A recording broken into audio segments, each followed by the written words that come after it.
നടി മലയാളം ഫീൽഡില് വഴങ്ങാത്തവർ ഇല്ല എന്ന് ഞാൻ കൈ അടിച്ചു പറയും.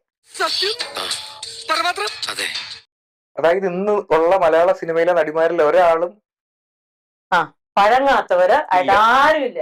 അങ്ങനെ നിനക്കറിയാം ഇവർക്ക് പ്രാന്താടാ. അങ്ങനെ ഇല്ലാതെ ആരും ഒരു ചാൻസ് ആർക്കും കൊടുക്കത്തില്ല. ഞാൻ പറയുന്നു അങ്ങനെ ഒരു സംഭവം ഉണ്ടായിരുന്നല്ലേ? എന്താ ഞാൻ കേൾക്കുന്നത്? ഇതൊക്കെ എന്ത് ദ്രോഹാടോ. സത്യം നമുക്ക് രണ്ടു കൂട്ടർക്ക് അറിയണല്ലേ, പിന്നെ ആരെ കാണിക്കാനാണ് ഈ ആക്ടിങ്? പുതിയതായിട്ട് വരുന്ന ഇപ്പൊ പുതിയത് എനിക്ക് വലിയ കാര്യത്തില്ല. ഇപ്പൊ ഈ ഞാൻ ഇപ്പൊ തുറന്നു പറഞ്ഞതിന് ശേഷം കുറെ പേര് ഒത്തിരി മാറ്റം ഉണ്ടെന്ന് ഞാൻ അറിഞ്ഞു. ആര് പറയുന്നു? ഞാൻ കേട്ടിട്ടില്ലല്ലോ. അസൂയ കൊണ്ട് പലരും പറയാറില്ല, അതുകൊണ്ട് ഞാൻ സ്വയം പറയുന്നു. ശേഷം പലർക്കും ചോദിക്കാനൊക്കെ പേടിയാണ്.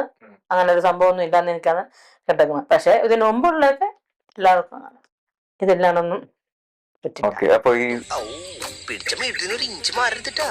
ഇപ്പൊ ഈ സോഷ്യൽ മീഡിയയിൽ ഇപ്പൊ ഈ പ്രശ്നത്തെ ബേസ് ചെയ്തിട്ട് ഒരുപാട് ആളുകൾ പറയുന്നതെന്ന് വെച്ച് കഴിഞ്ഞാൽ ഇത് ചേച്ചി ഒരു വൈരാഗ്യ ബുദ്ധി വെച്ചിട്ട് അല്ലെങ്കിൽ ഉദ്ദേശിച്ച കാര്യം നടക്കാത്തത് കൊണ്ട് അവസരം കിട്ടാഞ്ഞിട്ടും മനഃപൂർവ്വം കേസ് കൊടുക്കുന്നതാണ്. അത് ഞങ്ങളുടെ കുഴപ്പം കൊണ്ടല്ല, എന്നെ മനഃപൂർവ്വം കരിവാരിത്തേക്കാൻ കുറച്ച് ആൾക്കാർ ഇറങ്ങിയിരിക്കുകയാണ്.